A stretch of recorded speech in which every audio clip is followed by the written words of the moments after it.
এরকম এক প্লেট ঠান্ডা ঠান্ডা দই বড়া যদি সামনে থাকে তাহলে লোভ সামলানো কিন্তু ভীষণই মুশকিল হয়ে যায়,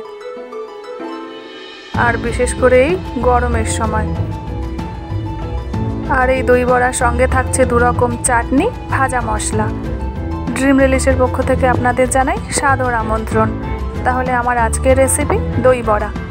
দই বড়া করার জন্য নিয়েছি কলাইয়ের ডাল, ওই যাকে আমরা বিউলির ডাল বলি, সেই ডাল নিয়েছি 300 গ্রাম, আর ডালটাকে সারা রাতের জন্য ভিজিয়ে রেখেছিলাম। এবার ডালগুলোকে নিয়ে নিচ্ছি একটা মিক্সিং জারের মধ্যে, আর ভালো করে একটা পেস্ট করে নেব। তবে সব ডাল একসাথে নিয়ে নেব না, 2 বার করে পেস্ট করব। আর ডালটা যখন পেস্ট করব তখন জলটা না দিলেই ভালো হয়, তবে যদি খুব বেশি প্রয়োজন হয় তাহলে সামান্য একটু জল দিয়ে দিতে হবে।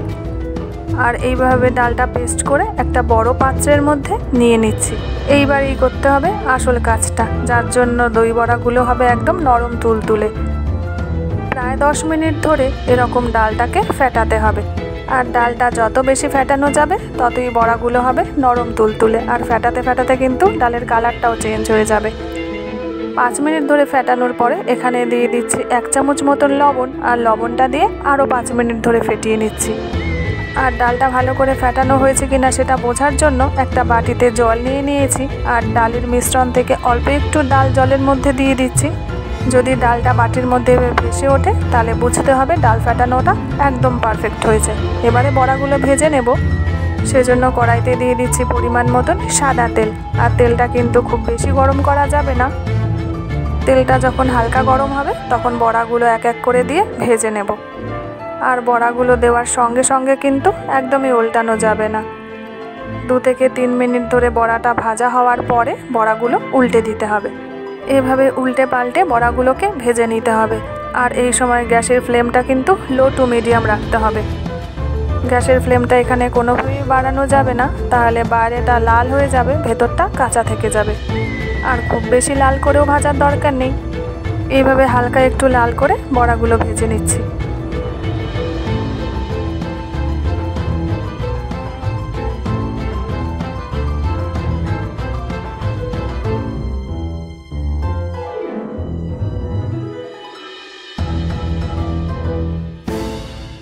প্রথম ব্যাচের বড়াগুলো ভাজা হয়ে গেছে, আরও একবার বড়াগুলো ভেজে এইভাবে তুলে নিচ্ছি।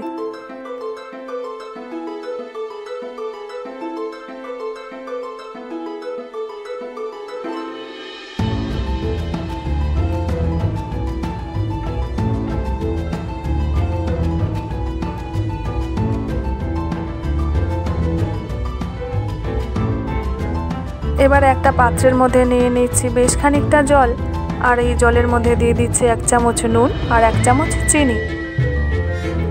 নুন আর চিনি জলের মধ্যে দিয়ে ভালো করে মিশিয়ে নিচ্ছি। এবারে যে বড়াগুলো ভেজে রেখেছিলাম সেই ভাজা বড়াগুলো নুন চিনি মেশানো জলের মধ্যে এক এক করে দিয়ে দিচ্ছি।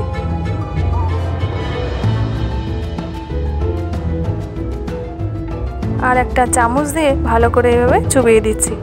বড়াগুলো খাওয়ার সময় খুব সুন্দর একটা গন্ধ বেরোয় না, তার মধ্যে কি মশলা দেয় জানেন? চলুন সেটা এখন তৈরি করি। এখানে একটা কড়াই নিয়ে নিয়েছি, আর কড়াইয়ের মধ্যে 2 চামচ মতন সাদা তেল দিয়ে দিলাম।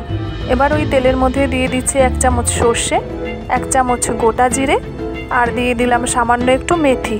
এবারে এর মধ্যে দিয়ে দিলাম কিছুটা আদা কুচি আর কয়েকটা কারি পাতা। এবারে ফোড়নটা 2 থেকে 3 মিনিট মতন ফ্রাই করে নিচ্ছি। আর 2 থেকে 3 মিনিট ফ্রাই করে নেওয়ার পরে ডিরেক্টলি দিয়ে দিচ্ছি যে জলের মধ্যে আমি বড়াগুলো ভিজিয়ে রেখেছিলাম সেই জলের মধ্যে, আর দিয়ে ভালো করে জলের সাথে মিশিয়ে নিচ্ছি।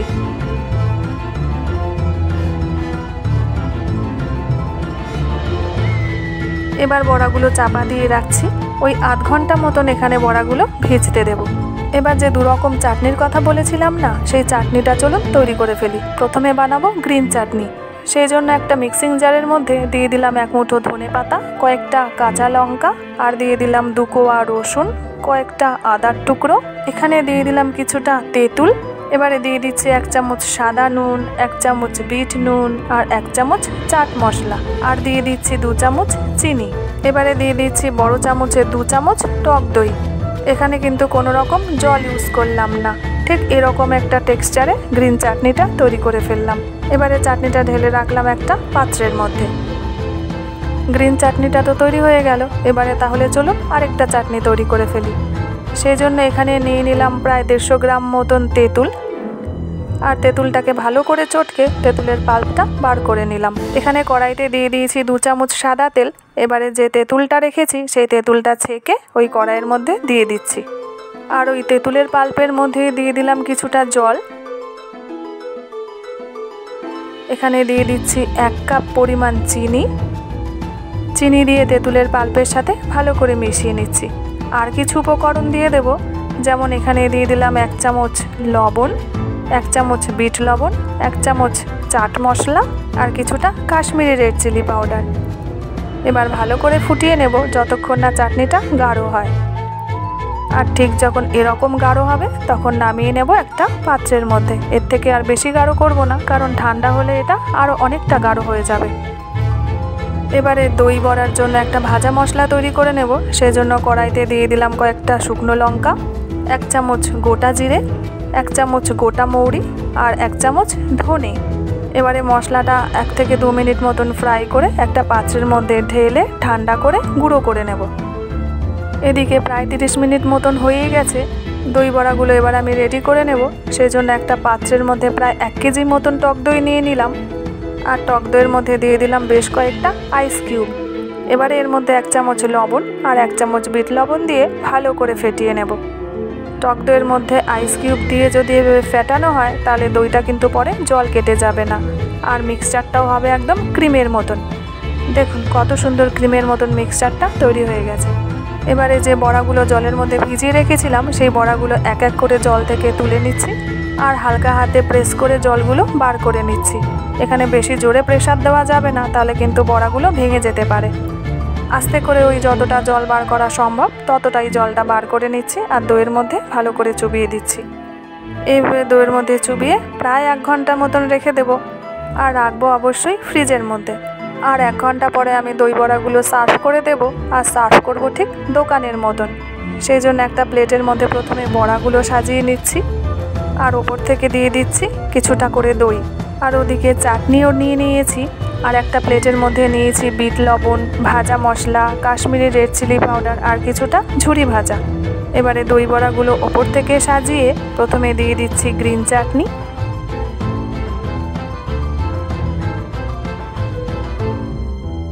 তারপরে দিয়ে দিচ্ছি তেঁতুলের চাটনি, এবারে দিয়ে দিচ্ছি কিছুটা ভাজা মশলা, আর দিচ্ছি বিট লবণ।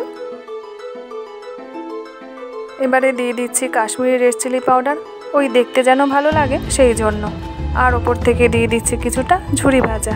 কি দেখে লোভ লাগছে তো? ব্যাস তৈরি হয়ে গেছে আমার দই বড়া।